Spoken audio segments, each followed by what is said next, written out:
Well, welcome back. I'm revising the last two chapters of the first book. First is the environment and resources, and second one is globalization. ठीक है? Already आप कर चुके हो. तो in the first chapter that is what we are going to revise it is कि जो आपके पेपर में जो क्वेश्चंस आएंगे वो है कि किस तरीके से ड्यू टू ह्यूमन इंटरवेंशन हमारे जो रिसोर्सेज हैं वो डिग्रेड हो रहे हैं. And why we are discussing it in political science because political science is all about politics, world politics. And ये जो एनवायरनमेंट की जो प्रॉब्लम्स हैं ये एक किसी भी एक कंट्री को जो है बिलोंग नहीं कर रहा. It is not belonging to a single country. It is now part of every country's problem. और इसीलिए as a part of world politics we need to discuss कि उसे हम मिलकर कैसे कर सकते हैं. राइट. तो द वेरी फर्स्ट इज कि what is environment. That is anything which is there around us, चाहे वो बायोटिक हो, लिविंग हो, नॉन लिविंग हो, फिजिकल केमिकल जो भी फोर्सेस से बनता है वो. एंड रिसोर्सेज मतलब एवरीथिंग जो री री मतलब दोबारा से उसको हम यूज करते हैं for our own benefits. Like water we use for different purposes, air we are breathing, land we are using, and जो हमें नेचर से मिल रहा है नेचुरल. तो एज आई सेड कि the very first question is कि why we have to study it. ये आपके पेपर में आ सकता है. This is a question which can come that environment हमारा सोशल स्टडीज, सोशोलॉजी, साइंस यहाँ पर आता. तो why we are reading it in politics. This is because now we are globally sharing the things. हवा एक जगह पे नहीं है. And when it has polluted it is not polluting a particular country. It is spreading to each and every region. So there is a need of cooperation or easily, and we are also sharing the resources like water, space. हम उसको share करते हैं. तो now it is also our duty कि हम उसको जो है we are also taking care of it.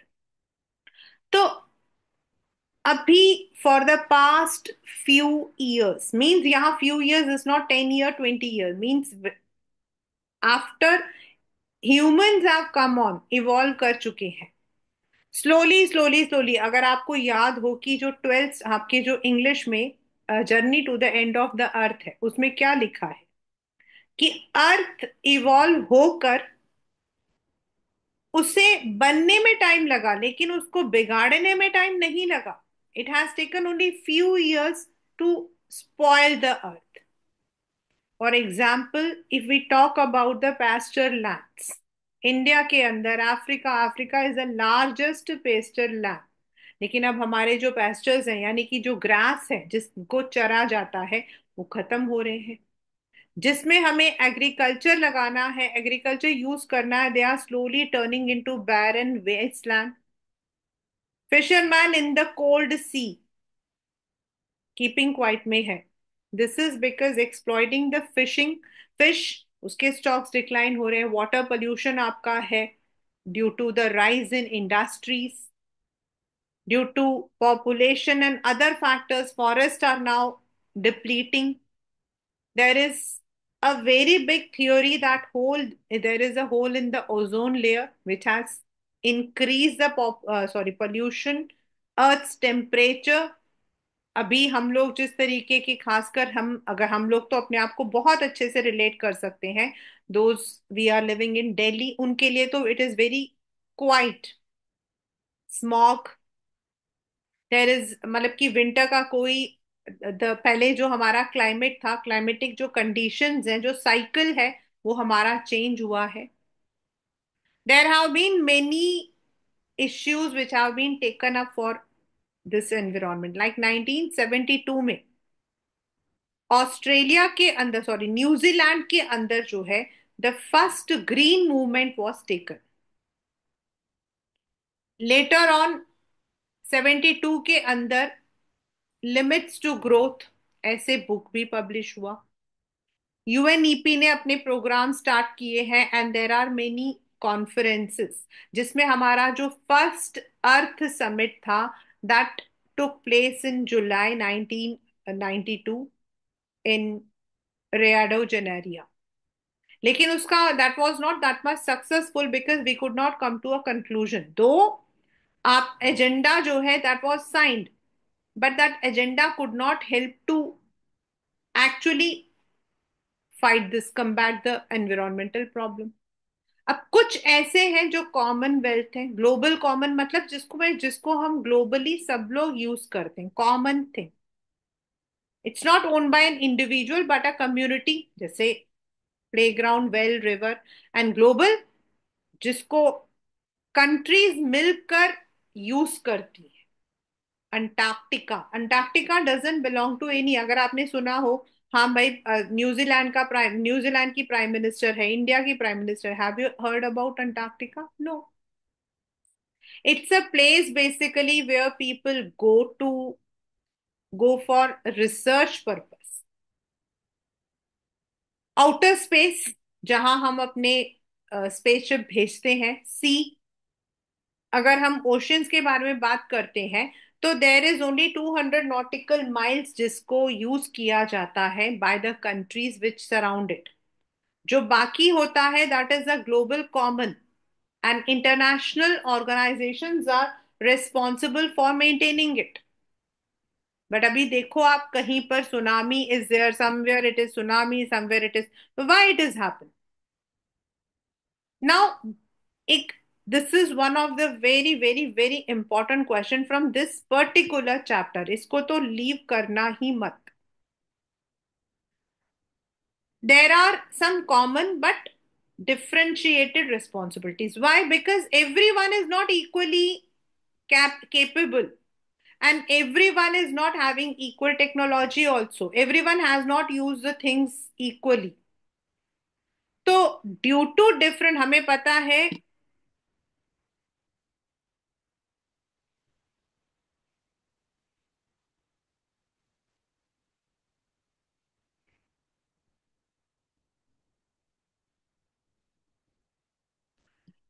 हमें पता है कि देर आर थ्री वर्ल्ड्स, मतलब वर्ल्ड को हम डिवाइड करते हैं। द फर्स्ट, जिनको पहले डेवलपमेंटल अपॉर्चुनिटीज मिल गई थी, the western countries.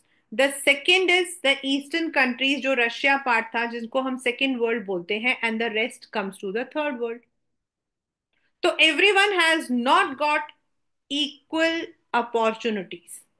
So, due to different situations, a new ideology is there, which is called as common but differentiated. If we look into the world, I have already said, in such a situation, environment is a big issue. कौन है इसके लिए जिम्मेदार, बताओ? Who is developed? उनका भी है, लेकिन अगर वो लोग इस पर ध्यान करेंगे, तो देन जो डेवलपिंग या फिर अंडर डेवलप्ड है उनके लिए, now if they are focusing on environment, तो वो अपनी डेवलपमेंट पे कैसे ध्यान करेंगे?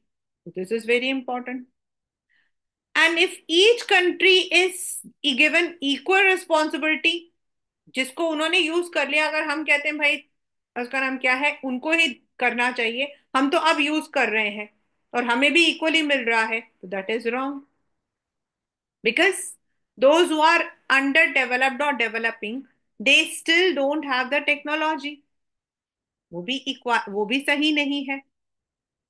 तो there is a difference in the responsibilities, and many of the people are in this advocate, मतलब कि वो एडवोकेट करते हैं कि जो डेवलप कंट्रीज हैं, they need to take responsibility more than the developing or underdeveloped, and that is what we call as common property but different responsibilities.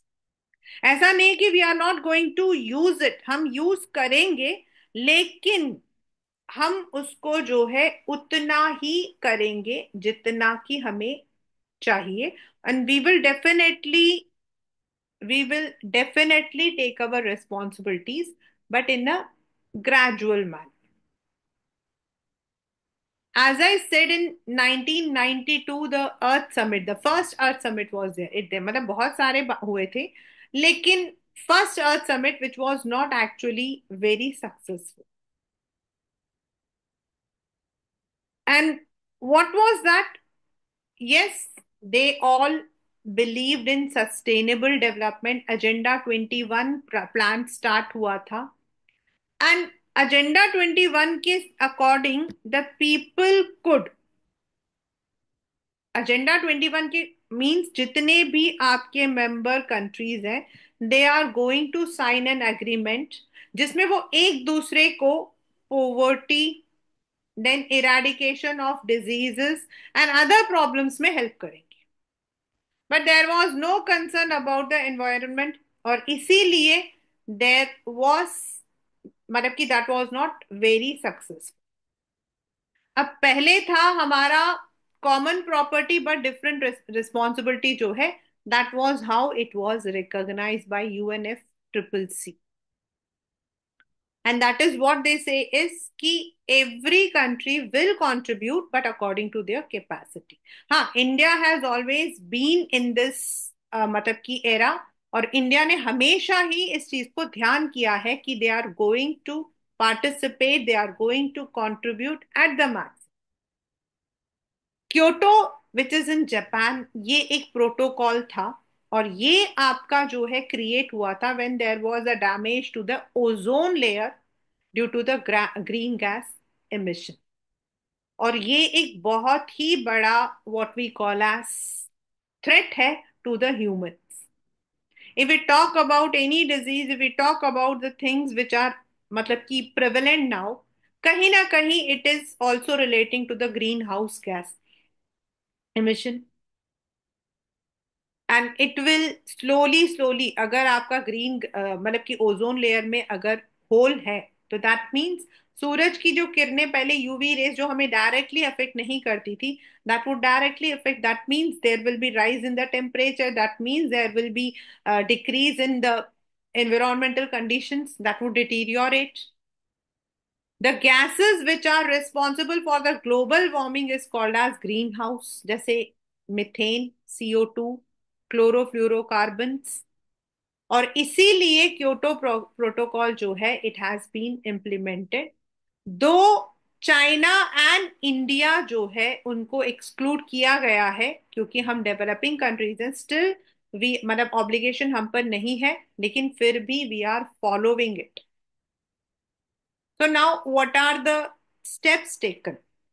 इस अभी फिलहाल के लिए तो the Indian government is has taken many steps. Like अगर हम कहते हैं कि इलेक्ट्रिकल व्हीकल्स ईवी, अभी 2023-24 में they have increase a number of EVs across India. Not only EV vehicles, उनको जो है मतलब उसको प्रमोट किया जा रहा है, इवन उसको प्रमोट करने के लिए जो उससे रिलेटेड चीजें वो भी किया जा रहा है. लॉन्ग बैक सीएनजी हमारा लॉन्च हुआ था to reduce this kind of pollution. आपका क्लीन फ्यूल को मतलब कि एनकरेज किया जा रहा है. रिन्यूएबल सोर्सेज को यूज करने की कोशिश की थी, इवन कॉमनवेल्थ हुआ था तो सोलार एनर्जी को यूज किया गया था. The energy conservation act was passed and the electricity act was also passed. Clean coal use करें, किया जा रहा है, and we are really doing it. But still Indian, अगर मैं रियलिटी सेंस में बोलूं, apart from what is given on the paper, government has done lots of things, but humans are not doing it.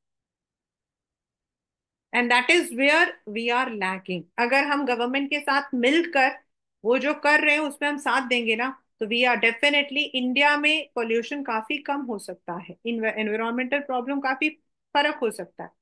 There have been so many environmentalist जिन्होंने आवाज उठाई है, like Chipko movement. It was मतलब कि सुंदरलाल बहुगुणा जी ने start किया था इन उत्तराखंड. जब गवर्नमेंट ने कुछ जमीन जो है टॉय फैक्ट्रीज को, आउटसाइडर्स को दिया था, एंड उसको रेजिस्ट करते हुए लोगों ने जो है इस मूवमेंट को स्टार्ट किया था. लेकिन जब उन्होंने स्टार्ट किया था तो they use to embrace the tree, और वो ट्रीज को एम्ब्रेस करके वो कहते थे कि इसको आप नहीं काटो. Later on this movement became a very big movement, Chipko movement, जिसने नेचर को भी कंजर्व करने में हेल्प किया. स्टार्ट हुआ था टॉय फैक्ट्री से, लेकिन हुआ ये खत्म ऐसे, चिपको मूवमेंट। सिमिलरली नर्मदा बचाओ आंदोलन, तेहरी डैम आंदोलन, दीज आर द वन जिनकी वजह से व्हेन कोई भी डैम कंस्ट्रक्ट होता है, तो dam definitely is development. Dam is where the water is going to be given to the, irrigate करता है to the agriculture. It is the one जो कि फ्लड को मतलब कि कंट्रोल करता है, but and beautify karta. But on the other hand, when any dam is constructed, it also leads to environmental degradation. जिस एरिया में वो बनता है उसके आसपास की सारी जो जमीन होती है, उसको जो है कंट्रोल करना पड़ता है।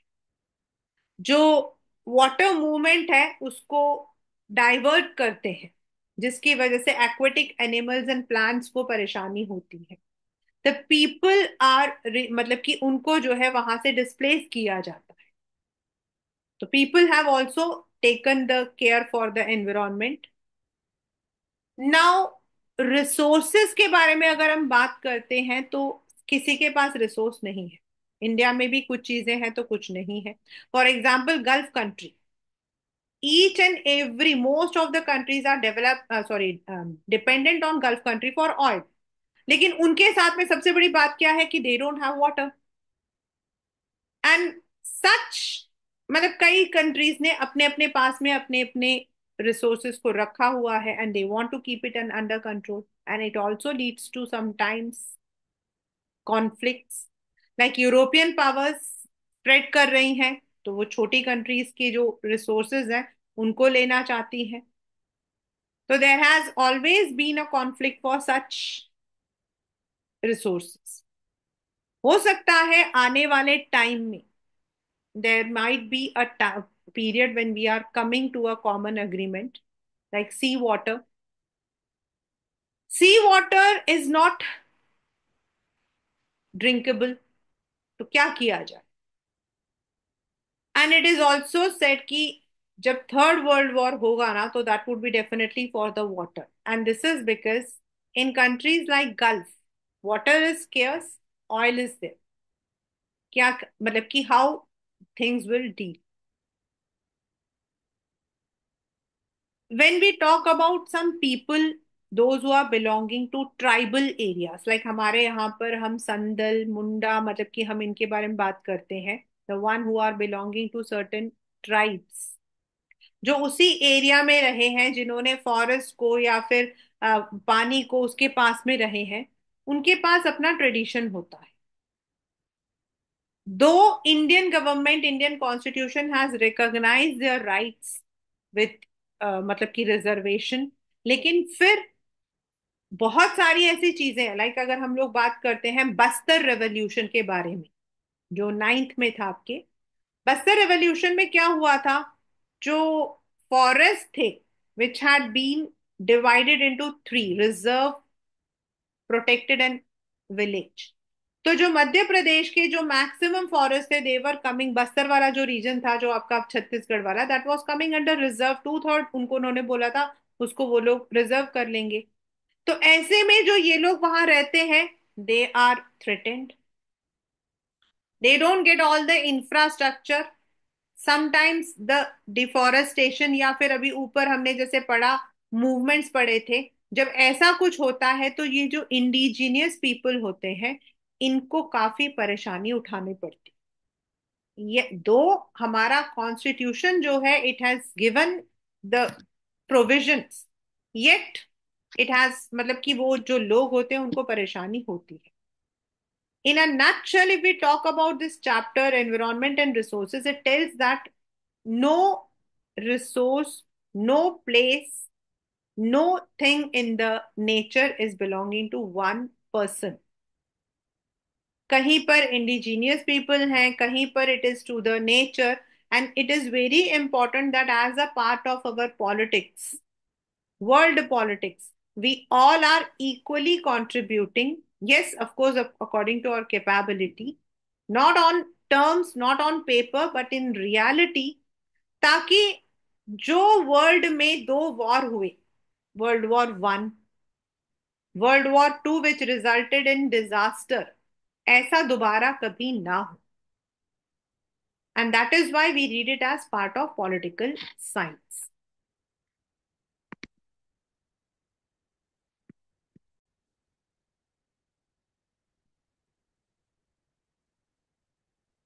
The second chapter which we are going to do is the last chapter of your book, globalization. दो ग्लोबलाइजेशन हम लोगों ने टेंथ में बहुत अच्छे से किया था. आज हम जिस वर्ल्ड में रह रहे हैं, yes we are living in a world where the world is polluted, pollution ज्यादा है, प्रॉब्लम्स आपकी ज्यादा है, लेकिन on the other hand we are all integrated, और व्हाट वी कॉल एज कि हम लोग सब मिल चुके हैं due to movement of people, trade, money all over the world. Now we are not confined to, और एक टाइम था दिल्ली से बाहर जाना भी बहुत बड़ी बात होती थी. दिल्ली से बाहर, I am talking about Delhi से बाहर जाना, मतलब कोई इंसान दिल्ली से बाहर जाता था तो बाप रे, वो मतलब कि वहां जाने के बाद वो बिगड़ जाए. Today going to any other country is not a big deal. Many of my students in fact twelfth के बाद दे मतलब कि सर्च, और अगर उनको अच्छी अपॉर्चुनिटी मिलती है तो दो गो टू दोज कंट्रीज जहां पर उनको जो है they also have the facilities of good job, लोग चले जाते हैं.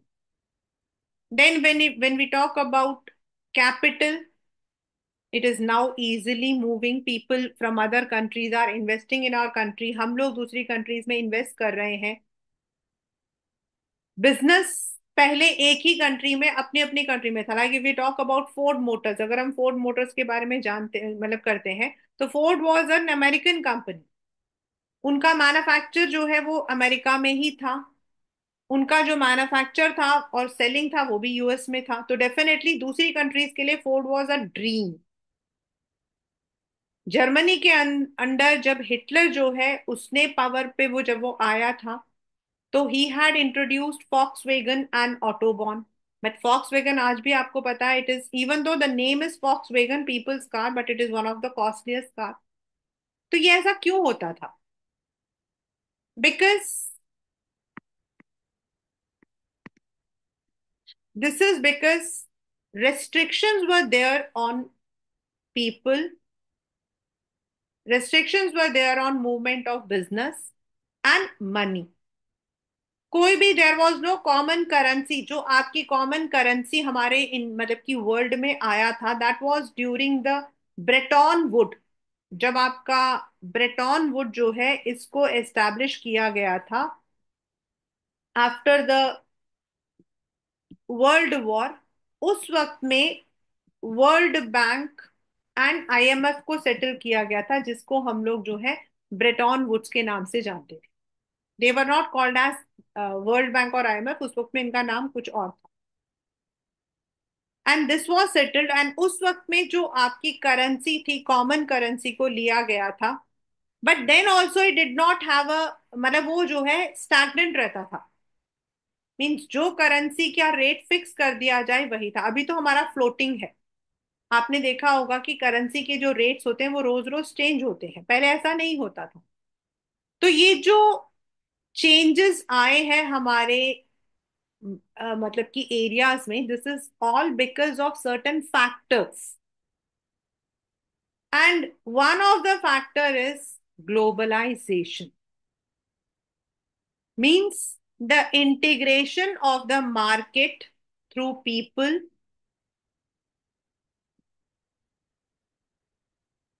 Money and business. तो why it happened? Like if we talk about India, अगर हम इंडिया के बारे में बात करते हैं, तो एक टाइम ऐसा था, इंडिया वाज पार्ट ऑफ, मतलब इंडिया डिड नेवर सेट कि हम जो है वी विल नॉट, हम अपने आप को क्लोज डोर रखेंगे. But at the same time it did not encourage global participation. That was because we were not globally fit और केपेबल टू compete. जैसे चाइना ने अपना क्लोज डोर पॉलिसी रखा था. उनका मानना था कि they would be having their domestic market and even if they are, मतलब कि उनको जो है फॉरेन एक्सचेंज नहीं मिल रहा था, तो दे वेंट फॉर डोमेस्टिक, मतलब की प्रोडक्शन। हम लोगों का क्या था कि we did not want in that way, but हम अपने इंडियन, मतलब कि इंडिया जो है अपने एरिया को डेवलप करना चाहता था। And at that time, it was not also possible because India was having lack of infrastructure, capital, and all. And starting में Indian markets did not go in for capitalist. हमारा mixed economy था. But now after 1992, we have also entered into the capital market. तो globalisation जो ये process है, it added because it happened because there was improvement in transportation. आपके जो transportation के अंदर आपके जितने भी नई चीजें आई थी, टेक्नोलॉजी, लाइक हम कहते हैं कंटेनर्स जो थे, कंटेनर्स में number of containers, types of containers. पहले it was not easy to, मतलब कि एक्सपोर्ट और इंपोर्ट एनीथिंग विच कुड, मतलब कि which could be consumed immediately. अभी ऐसा नहीं है, everything can be exported, everything can be imported, and that too at the same pace।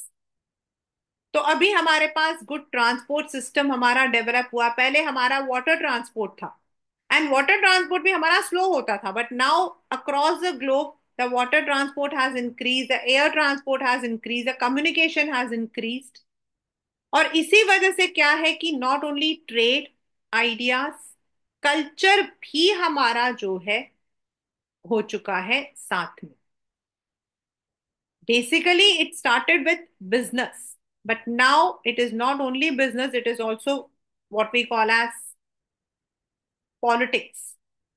Now we don't follow one particular, हम एक चीज को follow नहीं कर रहे हैं, we are following things which are agreeable to all.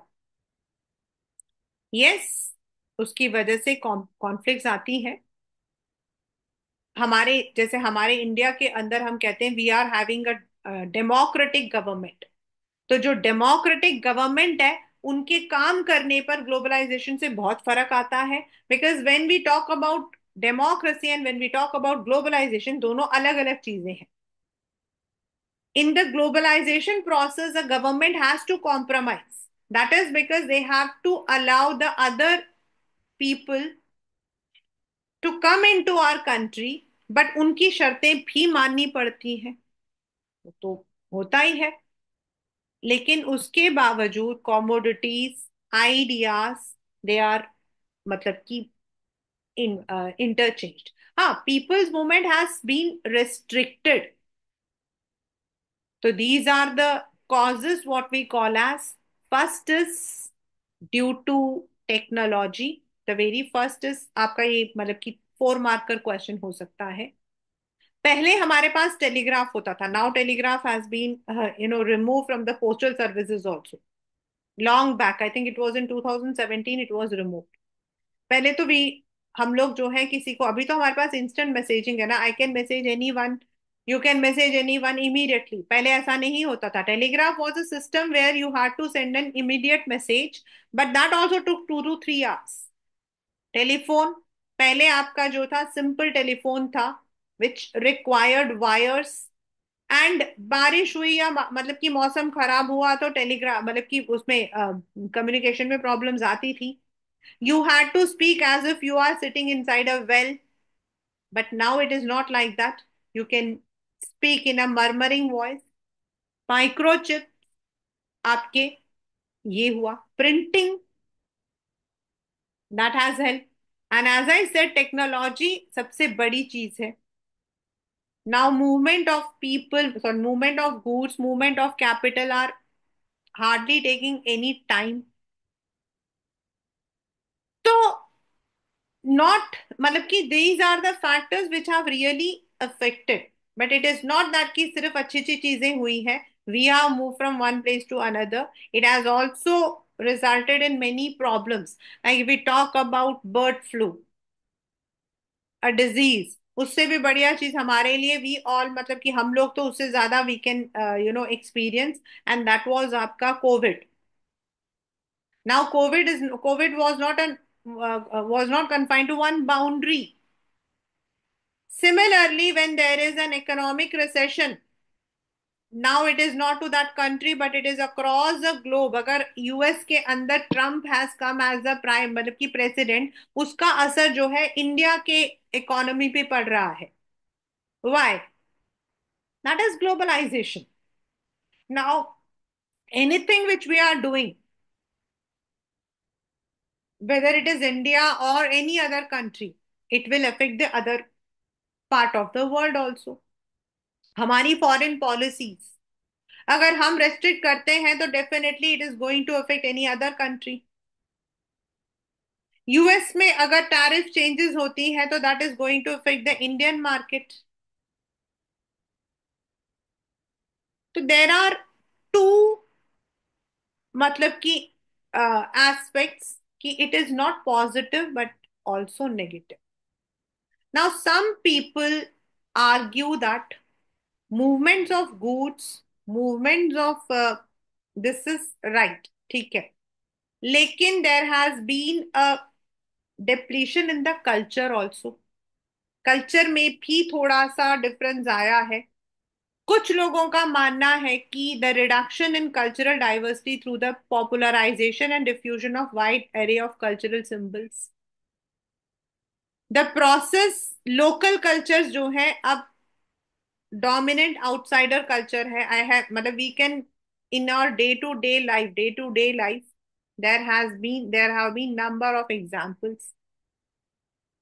एक बात अच्छी है कि हम जो है दूसरी कंट्रीज की दूसरे रेंज के उनको हम अपना रहे हैं. जैसे हम कहते हैं McDonaldisation. But some people are against this.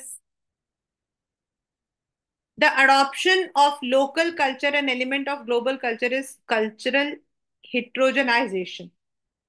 यानी कि हम दूसरी जगहों की चीजों को भी अपना रहे हैं.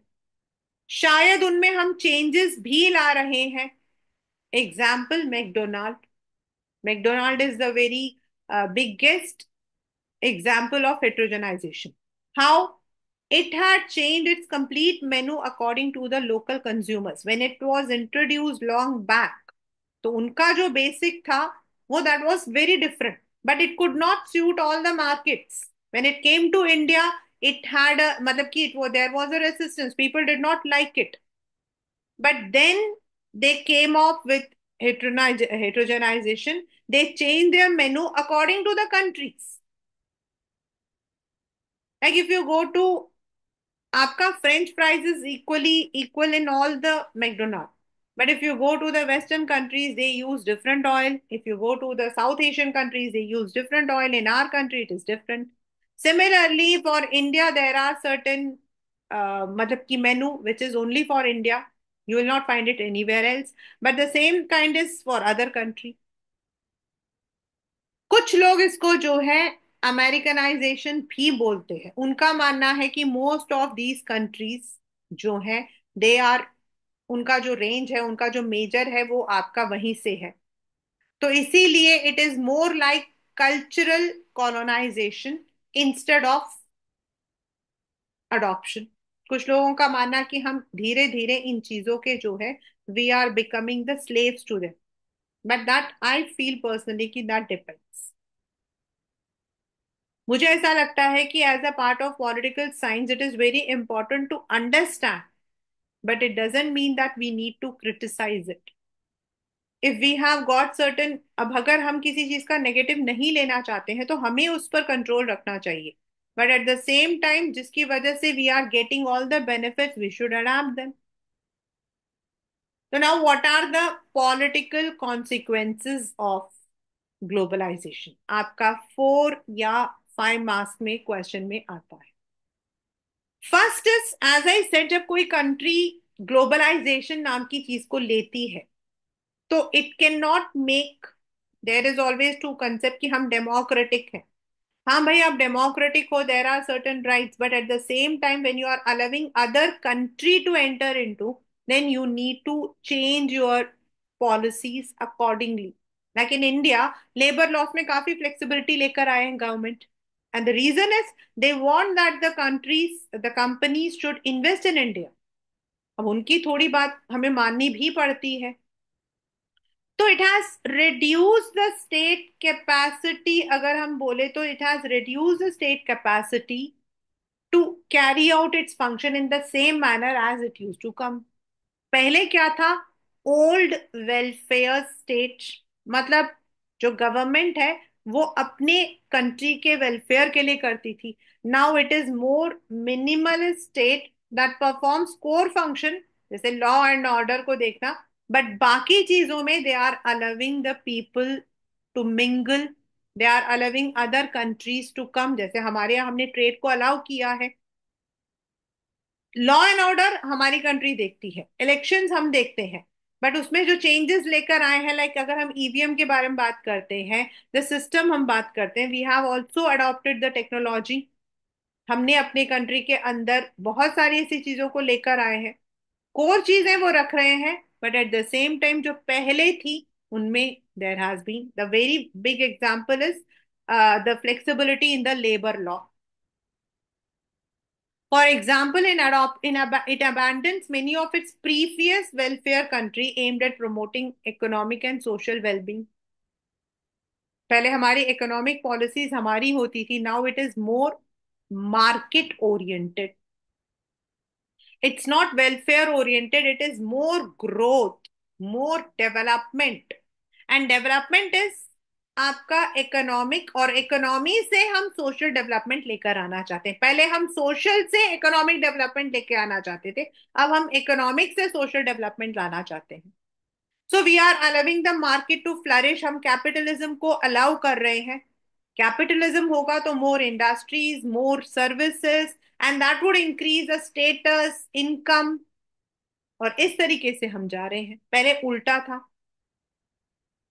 But at the same time, we cannot say state capacity is always reduced as a result of globalization. Two marker question can be there. अभी भी law order, national security, and those areas where it doesn't want to be there, वहां से withdraw करना अभी भी उनके हाथ में ही है. And how much they want to allow, how much they don't want to allow. Like in India 1992 के अंदर हम लोगों ने लाइसेंसिंग को कंप्लीटली हटा दिया था.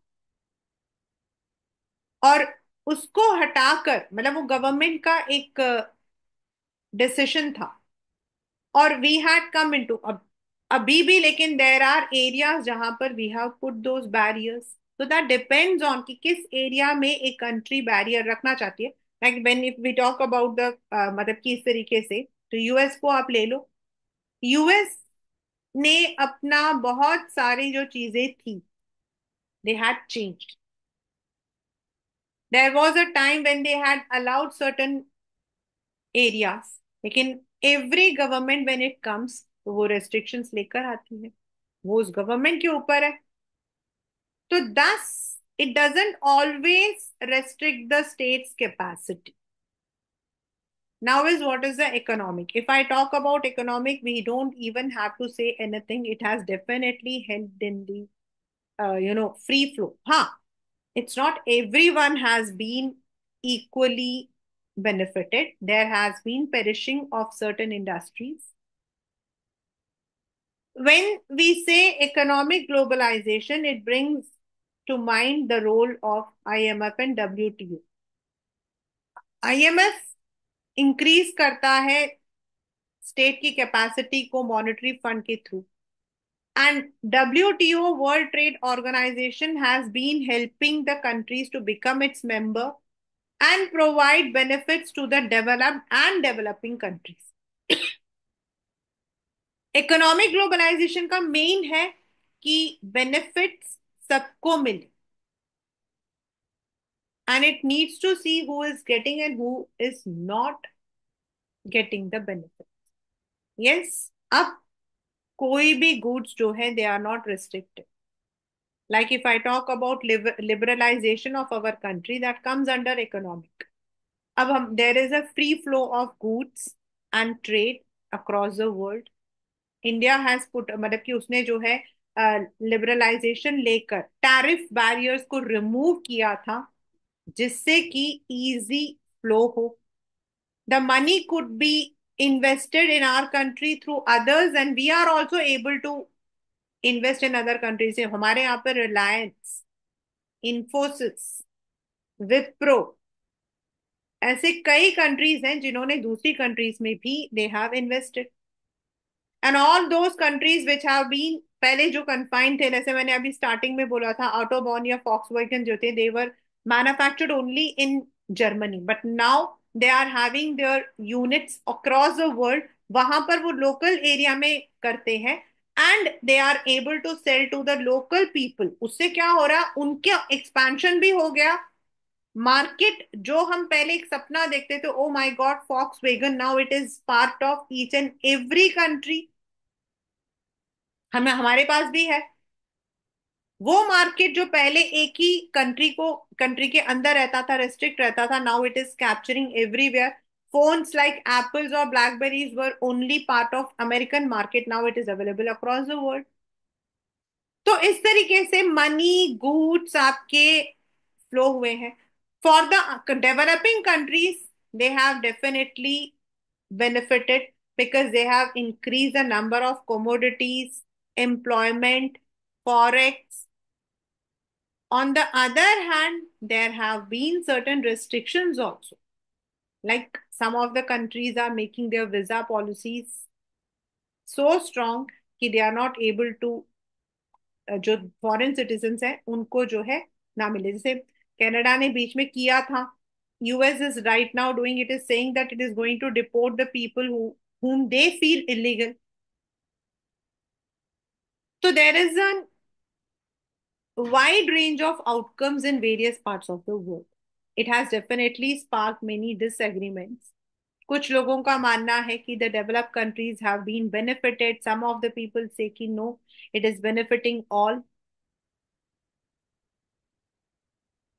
It is when we talk about health, education, sanitation, उसमें थोड़ी सी प्रॉब्लम आती है. Like the government has now allowed the global companies to invest in these areas.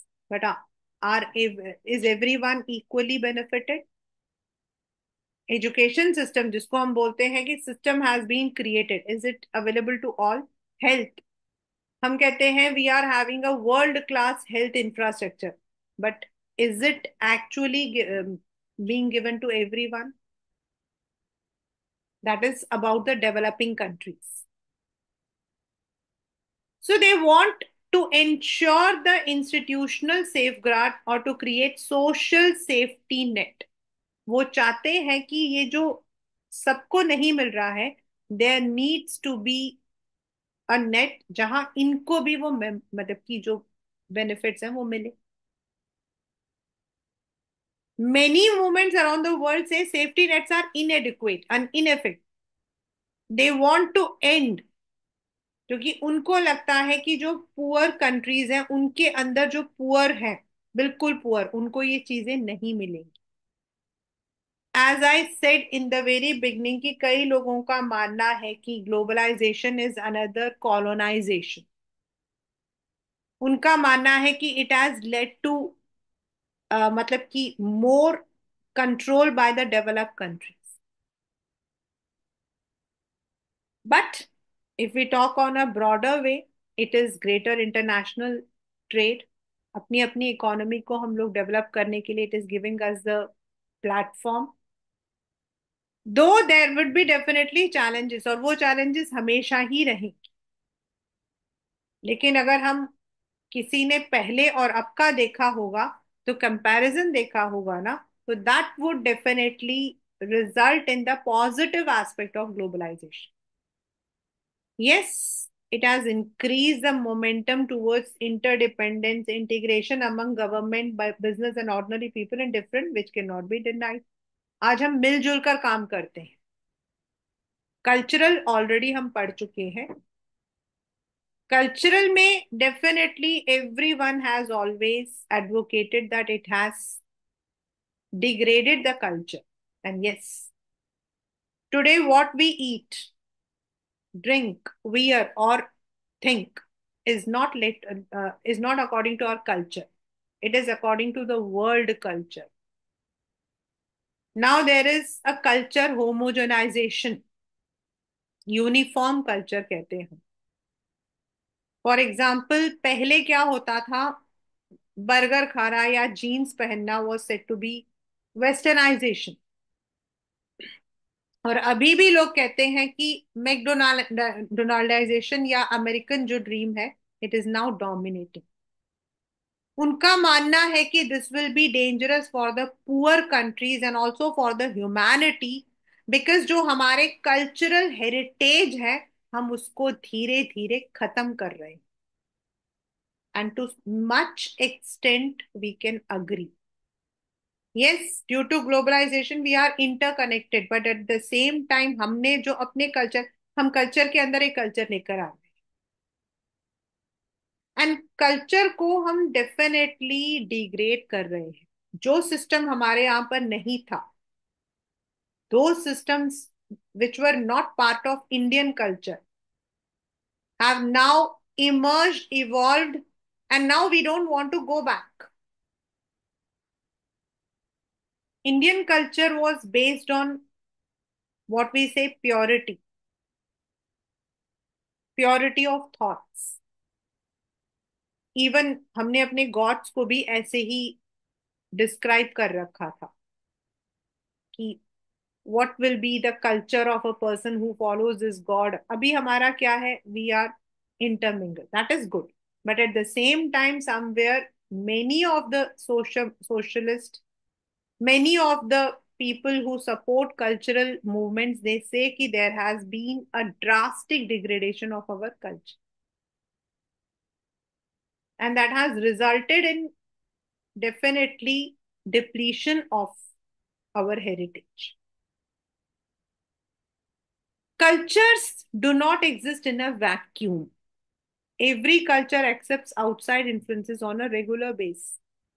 External influences can be negative because they limit our options, but also it can be positive.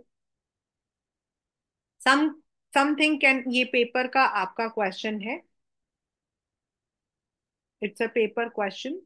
Something can not be replace, उनका मानना है, like the burger is not a replacement of masala dosa. या साड़ीज हम पहनते हैं, saris can never be replace by anything else. हम चाहे कितने भी मॉडर्न क्यों ना हो जाए, जितने भी, मतलब कि a girl may be wearing only mini dresses, but at the जब उसकी शादी होती तो शी वॉन्ट द लहंगा और द मैरिज साड़ी. वो तो कभी रिप्लेस हो ही नहीं सकता. Similarly blue jeans, may be wearing jeans can be said as Americanisation, लेकिन वियरिंग इट विथ कुर्ता और मतलब कि हम लोग जैसे आजकल पहनते हैं, दैट ऑल्सो गिव्स अ मतलब कि प्योर लुक टू यू. तो yes, cultural heterogeneity is has become, मतलब वो कल्चरल होमोजाइजेशन हो गया है. हम एक यूनिफॉर्म कल्चर को मान रहे हैं. आज हम अपने आप को तभी अच्छा मानते हैं when we are able to influence others with that. Now what is India stand for globalisation. शुरू में तो we were not that much in support. In fact at the earlier period we had been one of the exporters of primary goods, raw material like cotton हमारे यहाँ से ही जाता था. लेकिन बाद में, as I said, India did not want to go for global world because it wanted people to stand on their own feet, self reliant होना चाहते थे वो. इसीलिए एक्सपोर्ट इंपोर्ट पर 1992 तक प्रोटेक्शनिज्म जो होता है वो किया था. लेकिन प्रॉब्लम क्या आई थी, एक तरफ अच्छा था कि हमने बाहर की वर्ल्ड को यहाँ आने नहीं दिया, to some extent, because capital हमारे यहाँ पर नहीं था. But on the other hand अगर हम देखते हैं तो some sectors did not receive equal attention. India's growth in economy was sluggish, and in 1991 when we faced the financial crisis, तब हमने अपना न्यू इकोनॉमिक पॉलिसी जो है उसको लिया था, which said as globalisation, that which said LPG। अपने policies हमने लिबरलाइज किया था। कुछ इंडस्ट्रीज जिनको बिल्कुल भी मतलब कि those who are not getting the attention, उनको प्राइवेटाइज किया था। And global companies, global market को ओपन आर्म से एम्ब्रेस किया। And today where we are living is part of that. Yes, like any other country, हम बार बार बात कर रहे हैं, the resistance have always been there across the world. And even in India there are some wings जो globalisation को global capitalism या फिर ग्लोबल कॉलोनाइजेशन भी कहते हैं। According to many people, it has increased the difference between the rich and poor. उनका मानना है कि जो interest of poor है that has been deteriorated. They say कि the consequences have equally been there in political, economic and culture. Like in politics, उनका मानना है कि स्टेट का जो रोल है वो खत्म होता जा रहा है नाउ मोर। इकोनॉमिक्स में उनका कहना है कि not in all areas we have equally benefited, and in culture, Shiv Sena जैसे जो विंग्स हैं they have always been critics मतलब कि critical of the culture which has been damaged. तो वो तो रहेगा, that would always be there. There have been number of people जिन्होंने इस चीज को काफी किया है। In fact in India during the month of February there are so many actions taken place कि ऐसा जो मतलब कि पॉइंट है वो दोबारा ना आए। There are many movements, like in Hong Kong, it is there, anti-globalization movement. ऐसे कई मूवमेंट्स हैं जो कि कल्चरल मतलब कि जो कॉन्सिक्वेंसेस है उनको बचाने के लिए economically not everyone has been benefited, उसके लिए they are raising their voice. A number of people attended the WTO ministerial meeting in 1999 and they have been trying to see, this is the graph। अगर आप देखो तो political कम है, अगर आप economic में देखो पॉजिटिव है, कल्चरल देखो तो so many things are there. Yes, when we adapt anything, when we move from one place to another, हमें बहुत सारी चीजें चेंजेस करनी पड़ती है। सबसे पहले जैसे कि हम if we are living in Delhi and we are suddenly shifting to any other place, तो हमें वहाँ की चीज यूज करनी पड़ती है। And slowly and steadily we become familiarized। But sometimes ये ऐसा हमारे इंडिया के अंदर तो पहले भी था, those who used to come settle from one other place to Delhi, तो उनको बोला जाता था they have become North Indians. तो जहां आप रहते हो उन चीजों को तो आपको अपनाना पड़ेगा, और अगर किसी चीज से आपको बेनिफिट मिल रहा है तो you should take it. And yes, state's role should be increased so that it actually doesn't lead to colonisation. क्योंकि सेकेंड वर्ल्ड वॉर के बाद every country wanted to end such a disasters situation and they focus more on to, क्योंकि पहले क्या होता था, दूसरे के रिसोर्सेज को ही तो लेने के लिए वॉर होता था। फर्स्ट वर्ल्ड वॉर का कॉज क्या था? जो आपके बाल्कन्स वाले एरियाज थे, एथेंस, ग्रीस, मसिडोनिया, क्रोएशिया, इनको कंट्रोल करने के लिए each and every super power wanted to come forward. Austria, आपका जर्मनी, रशिया, ये सब आना चाहते थे। And ultimately it resulted in a war among themselves which resulted in ultimately the First World War. तो उस ऐसे डिजास्टर्स को कम करने के लिए नाउ दे वांट कि instead of going on a war और कंप्लीट के बजाय let us share and grow. तो this will be always there. And इससे पहले जो हमने चैप्टर पढ़ा था इकोनॉमिक सॉरी एनवायरमेंटल मतलब की degradation, that would also be there. But for everything we need to take a shared responsibility. So with this, I hope that all the chapters are complete from first book। मैंने दोनों chapters आपके जो है complete कर दिया है।